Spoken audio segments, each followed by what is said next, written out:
Hey friends, it's your internet bestie Noel Bleu, and here we are with another episode of Books and Looks. If you are new, don't forget to like and subscribe, and if you are not, then welcome back. As you know, Books and Looks is a show where I do my makeup while I talk to you about a book that I've been reading and thus done a review for. And this episode is all about Fledgeling by Octavia Butler. I've heard a lot about this book before I actually read it. And I found it on a list of books that Octavia Butler did, and I was obsessed with her, so I basically jotted down every book she ever wrote. I tried to read Parable of the Sower, couldn't really get into it. When I bought this exact copy, people told me not to read it. They thought it was really raunchy, kind of inappropriate. They said it gave them pedo vibes. It was a lot. It was very controversial. And when I read the back of it, I thought it was kind of cool. It was vampires, and she had no memory of who she was, and I thought that that was really interesting. And so I got the book. So Fledgeling by Octavia Butler is what we are going to be discussing while I do my makeup. All right, so let's get into it. All right, so for this episode, I'm going to be doing a smoky eye with a vampy red lip. I'm also going to be trying out some magnetic lashes. I tried them a couple days ago. It was kind of weird because they were good, but I guess I didn't put enough on, so they lifted up at corners and things like that. But yeah, so smoky eye, red lip, magnetic lashes, talking about Fledgeling. So Fledgeling starts off with the main character, Shori Matthews, waking up in a cave, and she is writhing in pain. She has no real recollection on what's going on with her or how she got there. She is not even sure what or who she is. All she has is primal senses, and she finds something in the distance kind of calling to her, and she eats it. And she slowly begins to heal, and that is basically the first couple of pages. It's her coming to, herself, healing herself. She basically wakes up with no real understanding of what the heck's going on. She's just in a lot of pain, and she starts to heal. And as she heals, she comes out of this cave, which is where she actually was, and she finds a clearing. And this clearing looks abandoned, and it's not really sure what it is in the clearing or, what it was before that. It's just a clearing so far as she knows. And so she feels like something might have been there. It might have been of significance to her. She's not really sure. You can tell that there was a fire very recently, and that's all she really knows. And she feels like she might have been a part of the fire, but she's not sure. So she starts to walk down this path, and she continues to walk away from the clearing, and she continues to walk until she walks along the side of the road and is stopped by a guy in a car.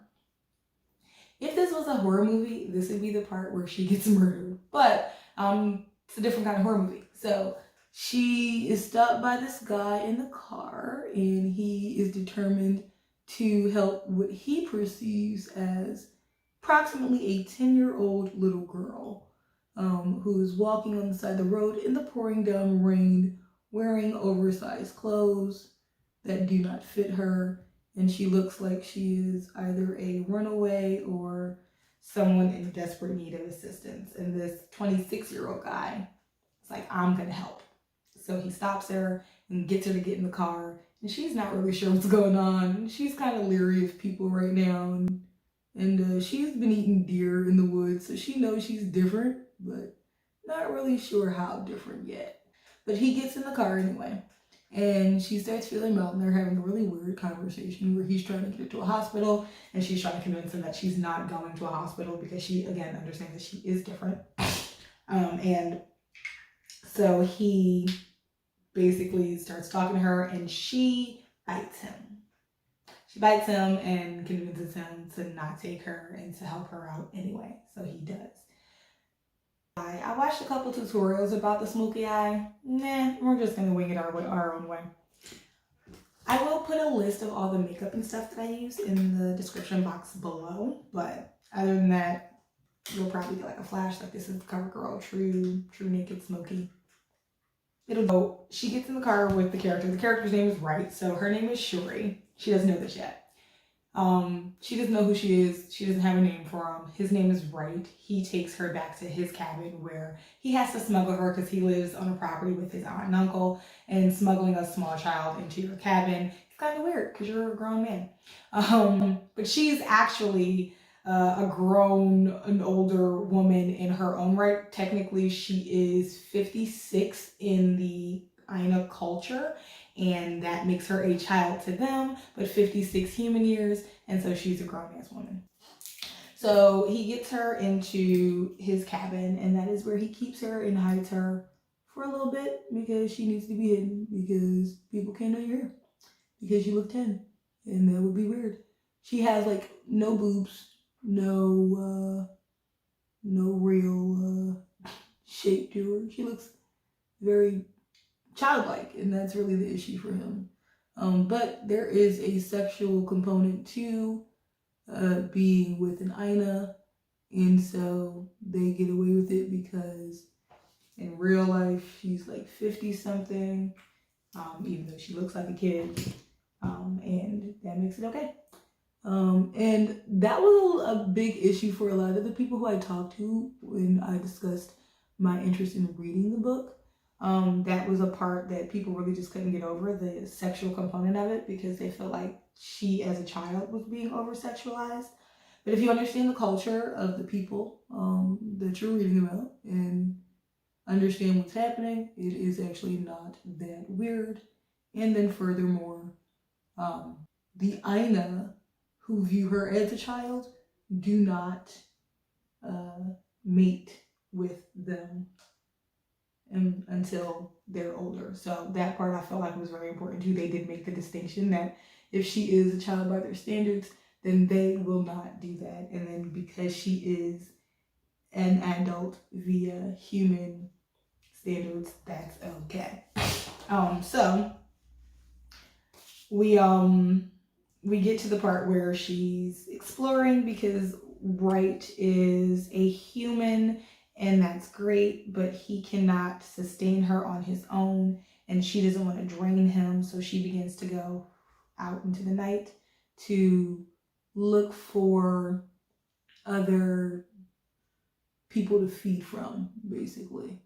And she does. She goes and she finds some people, and she actually bonds with a woman named Theodora.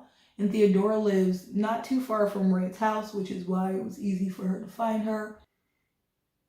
Yeah, she lives mostly by herself, and so as a result of that, she is easy to get to, easily accessible, and it doesn't really fear Shuri, who at this time is going by the name Renee, because that is what Wright called her. Now, Wright, remember, is the guy who picked her up off the side of the road, and she's staying with him, and they're having some kind of weird little relationship, but she understands, she doesn't have a memory, doesn't understand what she is or what she's doing, but she understands that she's basically a vampire, and that they are forming a bond, and she understands that this bond is for him as powerful a thing as it is for her. And so she doesn't really want him to tell her to go away, but she understands that it's getting to a point where if she doesn't tell him, that they'll be stuck and he wouldn't have had a choice. Now, he unwittingly agreed to it in the first place, and she was not able to, give him true consent, about the full decision, because she does not herself fully understand what it is. But the symbiont Aina relationship, and the vampires in this story are called Aina. The symbiont Aina relationship, as such, the venom of an Aina vampire is more like an addictive kind of drug. And so from the moment you become addicted to it, if you cut that off, you could die. Their only solution really would be to find another Aina and have them take you on as their symbiont.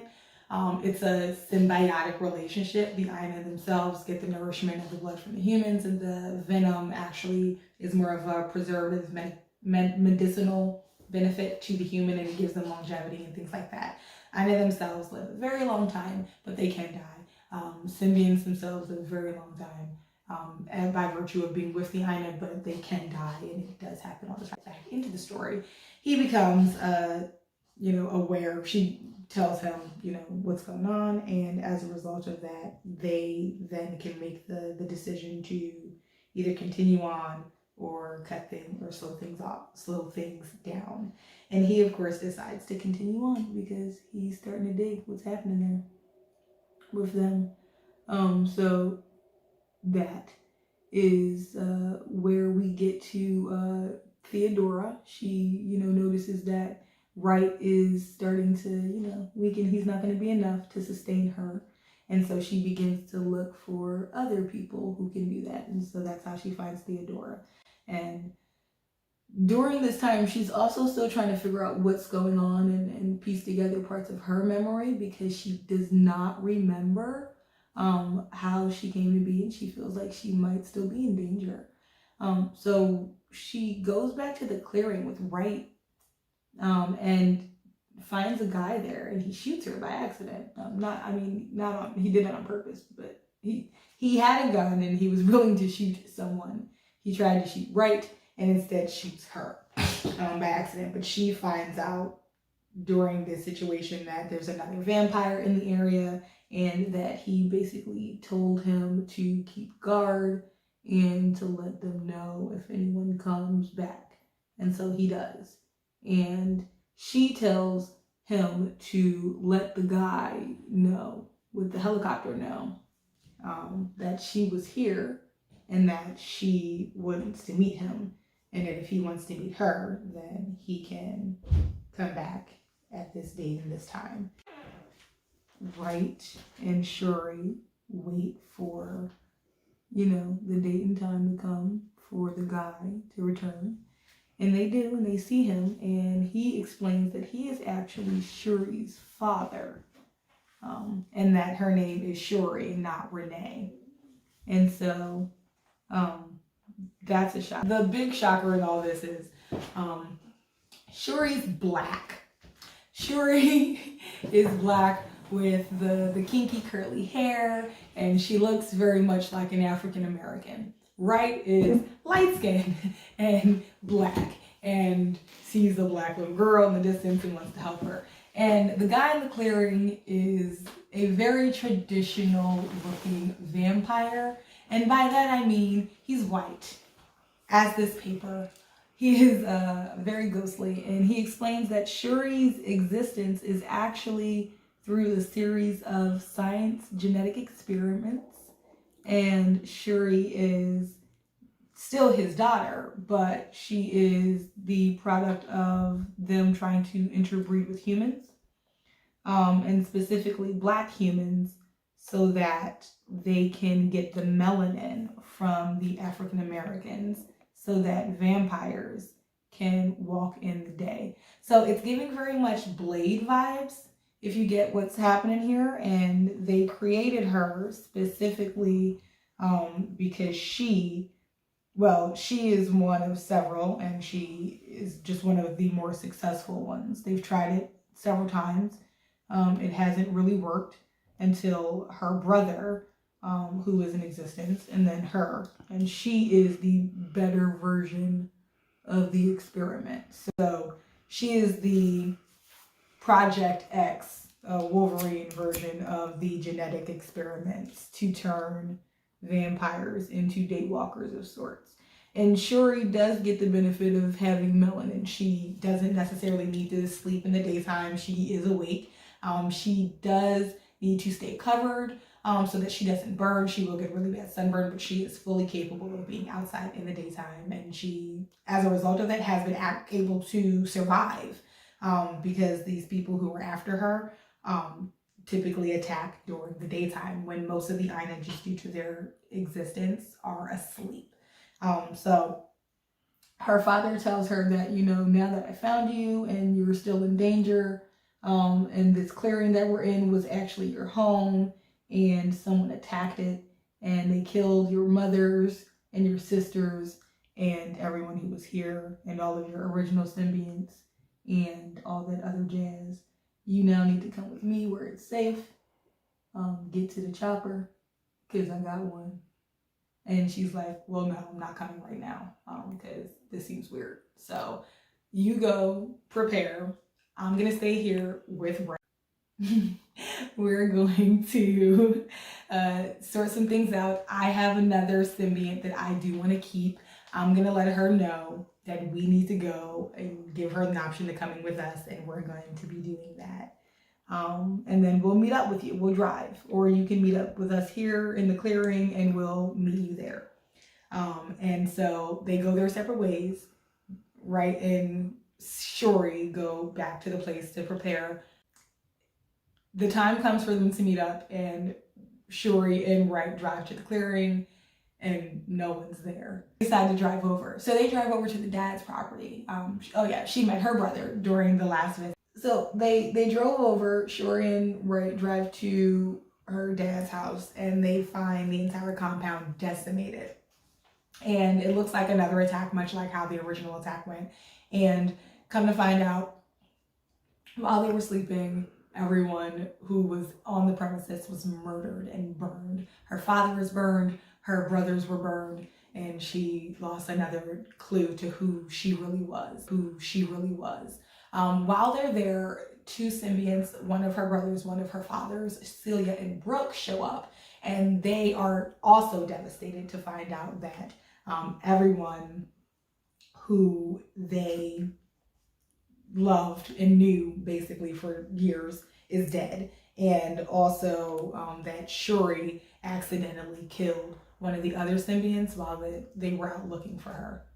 Oops. It wasn't on purpose. Remember, she was in that cave and she, couldn't see and couldn't feel and didn't really know, and all she knew was pain. And there was that thing that came by and she ate it. It was a person, and she didn't know because she was healing. But that happened, and they tell her this, and she's devastated. Well, her dad told her, and they remind her of it, and she's upset. But the option at this point is either Celia and Brooke can come with them, because they are going to die without her. Because remember, the Ina venom is like a drug, and the symbionts become addicted to it, and they need it to survive, and the Ina need the symbionts to survive, and it's this weird thing. And without the symbiont venom, without the Ina venom, the symbionts will eventually go through withdrawal and die. So they have the choice of either staying with Shuri and kind of helping her figure out what's going on, or trying to find Ina who know what to do in these situations and try to, make their way with them. But they don't really know any other Ina either, because they've just been with Shuri's dad and brothers for this entire time. And they know a couple of people who they've come into contact with like throughout life, but it's not really the same thing. Like, they don't really know any other people, or really how to get to these other Ina. So they didn't really know any other Ina either, and so they weren't really much help for Shuri's cause. And so they were like, well, we'll just stay with you. So they were able to remember that Shuri was supposed to be mated with these brothers called the Gordons, and the Gordons actually really seemed to like Shuri. So they were trying to figure out if maybe the Gordons could offer some assistance by ways of figuring out what was going on. And in the meantime, since the house the Matthews compound, which is where Shuri's dad was, since the Matthews compound was no longer safe, they would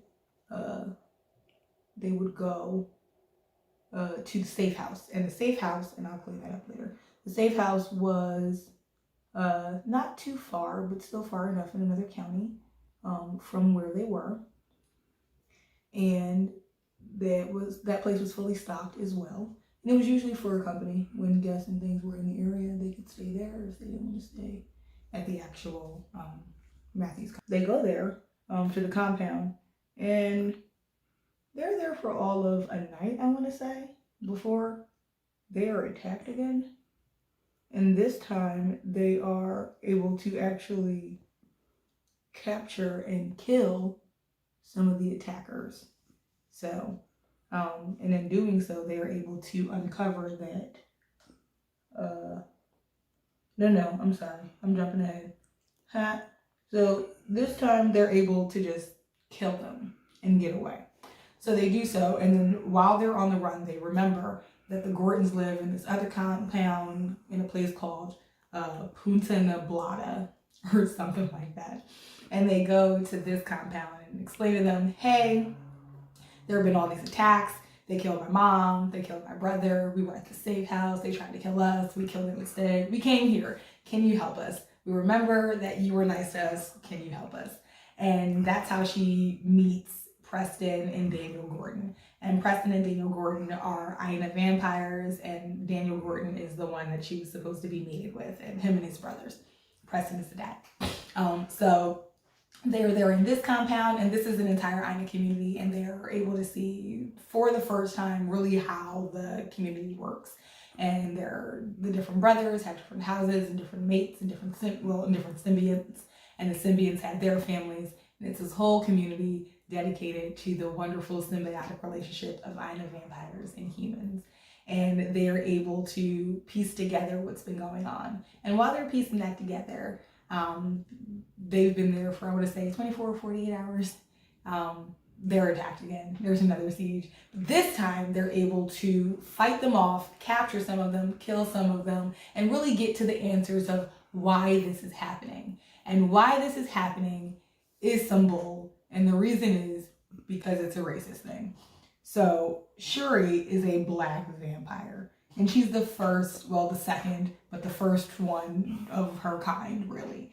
And being a black vampire is different, but also upsetting to some of the vampires. Because in order to become a black vampire, you have to be mated. Well, you have to be mated with a human, basically. And that's not cool for them, because how dare you taint our blood with human blood. But furthermore, these are old white vampires. And so not only is it sucky that it's vampire human mating, but you had to mate with some black humans. Oh yeah, they went there. So they're upset because she's a black vampire, and in order to get her, you had to mix her with some black humans. And that's actually why her mothers were killed, and that's also why her father was killed. And they come to find that the people behind this are the vampire family known as the Silks. And the Silks are super duper uber old white vampires. And the way they're described, basically think of all the Colonel Sanders of the world on a diet, I suppose, and put into this room. And that is the Silk family. So the Gordons explain that, in order to bring them to justice and to keep Shuri safe, they have to hold a council, tribunal, court trial kind of thing, where they have to accuse officially the Silks of killing Aina vampires and trying to kill Shuri. And then also they have to prove that they were doing so without having just cause. Basically, like, you didn't have a right to do this. No one sanctioned it. No one agreed to it. In order to do things like that in this society, you have to basically bring it to court and say, hey, we want to kill these people, and then they have to vote on it. And usually they vote no, because there's always another way to do it. But sometimes they vote yes. And when they vote yes, you can go ahead and handle your business. But this wasn't one of those times. Like, nobody actually said you could do this. And that was the issue. So They hold the tribunal and bring the silks there to Punta Nublada and all of the symbionts. And in order to have one of these tribunals, you actually have to just invite a bunch of different Aina vampires over to your crib and house them so that you can have the court proceedings. So that's what they do. And for the humans, this is an opportunity for a giant party. And they go and get Theodora. Now remember, Shuri met Theodora. Theodora is the older woman who lives not far from Wright's house. And Theodora was willing to come with her on this voyage to her dad's house, but Shuri's always been very concerned for her symbionts. And she felt like it really wasn't a safe situation. People are trying to kill me. I'm not even really sure what my dad's house is going to look like. You live in this big ass fancy house. Let me leave you here. And then when it's safe and I know everything's straight, I'll come back and get you.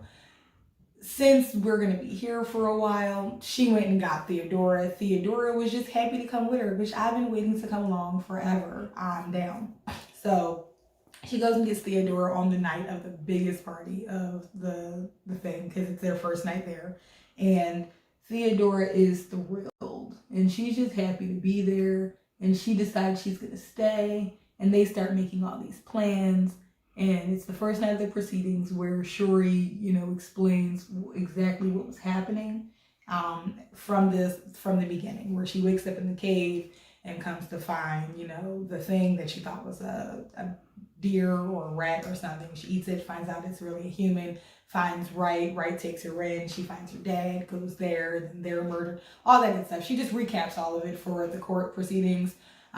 And they ask her a bunch of questions. She asks them a bunch of questions, all while accusing the Silks. And so during all of this, after the first night wraps, they're all going back home to get some rest. And Theodora's dead. Someone during the middle of the night killed Theodora, and she's laying in the middle of the field between some of their houses. And the understanding of that is that it was supposed to be very upsetting for Shuri, and she was basically supposed to lose her mind, and they weren't going to be able to continue on with the court proceedings because she's so wracked with grief. But also, Shuri, her issue and the defense that the Silks have and people who support the Silks have is that she doesn't remember. She suffered this great head trauma. She's some hybrid human, thing. This isn't even, you can't even take her seriously because she's been tainted from the beginning, and now she doesn't even remember what happened. How could you believe her? So they were basically just trying to discredit her, and then they do this to throw her off. And so now you have to figure out, well, not only who has been trying to do the conspiracy to kill her and her family, but who killed Theodora. So they do their little investigating because, of course, Shuri doesn't need to sleep. And so she's just awake in the middle of the daytime asking people questions. And come to find out, Catherine Dahlman, who was also supposed to be a representative and known to be a supporter of the Silks, she is actually the one who, her symbiont, is responsible for killing Theodora. And the understanding is that she probably put him up to it. So then you have that added bit of drama into it, and Shuri wants retribution. You guys have killed all of my family. You've killed Theodora. I'm sick of this shit. I want blood. What's up? So for the court proceeding, if these Silks are found guilty, then their families will be split up. They won't be able to meet anymore. Their young will be sent off to go become part of other Aina families, and so they won't be able to be Silks anymore. And so that's basically the end of the Silk bloodline, if they are in fact found guilty. Now, if they aren't found guilty, we don't actually know what's going to happen to Shuri, but that's basically the situation. So they're pretty, intent on proving her wrong. But they're doing a really bad job of it because they're lying about stupid things that are easy to prove, correct or incorrect. And they're not even really trying to cover up some of their lies. They're blatantly lying, and they're bad at it. Because they're so old and they're so stuck in their ways, they're not really used to owing anyone an explanation. So they don't really have one for why they did what they did. But they are fueled by hatred, and hatred is a pretty powerful motivator for why they're doing what they're doing. And so they feel justified in all of their actions. It's pretty fucked up, really, when you think about it.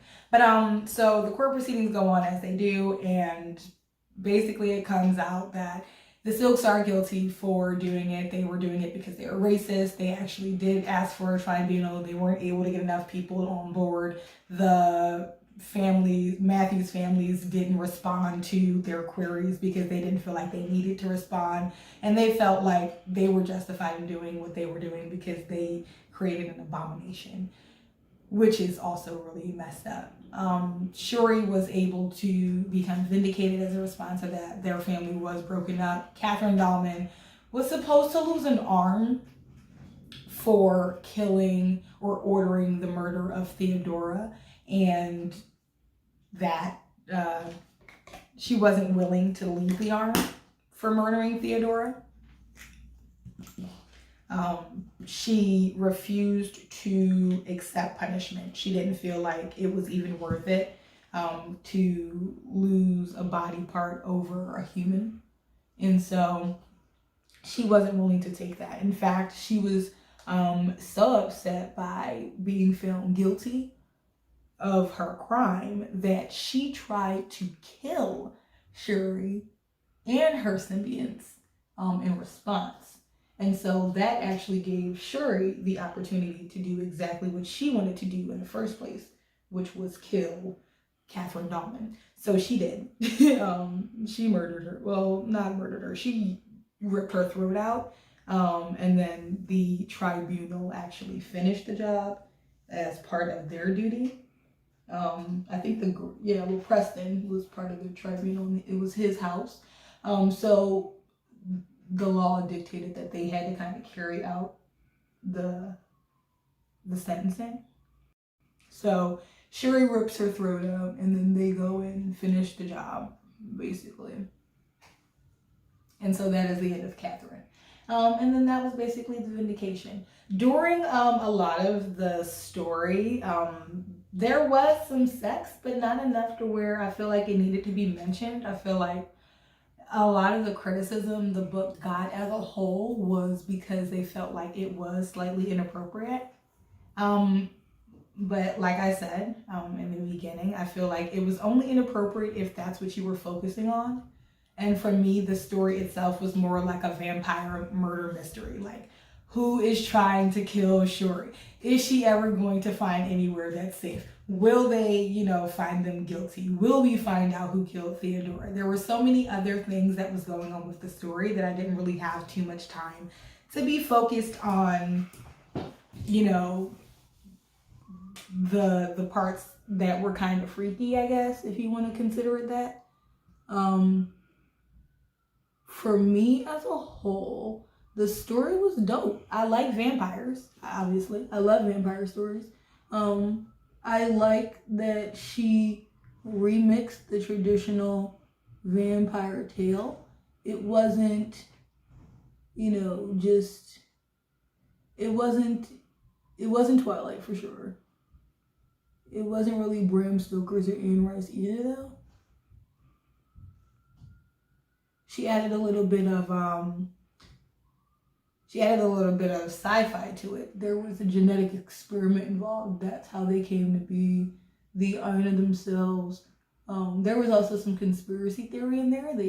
One of the theories for an explanation on how Aina came to be was that they're aliens that came from a mother planet and were banished to Earth and can only go back to their mother planet once they've done something to redeem themselves. Other people think of them as gods. They've had a variety of different backstories, I suppose. So I think the backstory of the Ainas, the tale and the culture of them was actually really interesting. I really enjoyed the world that she created. It's definitely a mortal world, but like the Aina aspect of it was really interesting for me personally. Um, I loved the character of Shuri. Some other characters that I thought were cool. Wright was an interesting character. He was really torn between, his commitment to Shuri and really being, thrust into this world he really wasn't expecting. He actually was really just trying to do the right thing and be helpful to what he thought was a little girl in need. And instead you find yourself letting the right one in, kind of. And here you are, stuck with people shooting at you and being bitten periodically. He was an interesting character though. The character of Joel was also pretty cool. Joel was a symbiont. He came later in the book. He was there because he was raised by the Aina, and he always wanted to be a symbiont of an Aina child. And he grew up there, and from the moment he saw Shuri, he wanted to be down. So when he found out that she was there with the Gordons, he asked his father to hook him up, and that's how he got there. Celia and Brooke's characters were interesting. You'll find you can never talk while reading lip liner. It's impossible. Celia and Brooke's characters were interesting because they were an example of how they were talking about how difficult it is to basically take over another Aina's symbionts, because the venom of an Aina is so powerful and potent that it's nearly impossible to do. You're not supposed to be able to do it. But Shuri's venom is so powerful. I'll do this on the inside then. Shuri's venom is so powerful that she was able to keep Brooke and Celia alive because she was able to take over and overpower her father and her brother's venom. So I don't think necessarily as characters they were the most dynamic. They were definitely kind of there for background filler, but they served their purpose for the story overall, to explain the challenge of actually pulling something like that off, because they had, I don't want to say resistance, but you can see they weren't fighting it, but it wasn't the same that she was expecting. Like with Wright, it was more like he wanted it. With Theodora, she wanted it. With Celia, it was like they kind of had to force themselves to want it, and it was just extra. But towards the end of the book, they all kind of meshed. Best part of the book was the ending for me, honestly. When she ripped the girl's throat out, it was great. It was finally over, kind of. It took so long for us to figure out what was happening, and I actually got, when the more they got into explaining why it was all happening, it was just like, that's some bull, because she's a black vampire. They were working on a way to make it so that all vampires could walk in the daylight. They could get the benefits of melanin. And I feel like it's kind of like it's an analogy for how we are even in society. Like black people do all these great things, and they would really just rather kill us for no reason whatsoever, other than the fact that we're here. Like, they would rather wipe her off the face of the earth and continue to have to be bound by the sun than to appreciate the scientific advancement and figure out how to make more of it. So Octavia Butler always has these really heavy racial undertones in her books. She does a really good job of blending racial inequality and injustice into sci-fi themes and backgrounds. And I feel like this was a great example of that. If you've read Kindred, if you haven't read Kindred, first of all, stop. Go get it, read it. It's amazing. If you have read Kindred, then you are familiar with her work. She does a really good job of blending fantasy and sci-fi into these very heavy racial themes. And this was another example of that. You know, even in a world of superior beings where they're vampires and they're supposed to be transcendent, and trying to find a way to expand their society and their race as an entity, they were unable to prevent themselves from succumbing to racism and foolishness. And as a result, they really screwed themselves over, and also messed up her life, because now she has to start over and learn everything again and rebuild. All right, so final thoughts on the book. I actually really enjoyed the book. Again, big fan of Octavia Butler always. So, you know, anytime I can read some of her. Tried to read Parable of the Sour. Had this Afrofuturism class way back when, and that was part of the reading material. And I'm like, yeah, I'm so excited. I love Octavia Butler. I'm gonna read Parable of the Sour. Was not able to finish that book. So definitely got Fledgeling out the way. Happy about that. Definitely cool with Kindred. That's on my list of read books. Was not able to get Parable of the Talents, the Sour, any of that. None of her parables. Gotta work on those in this lifetime. Cool. Okay. All right, guys, so this is the finished look. Be sure to grab your copy of Octavia Butler's Fledgeling if you have not.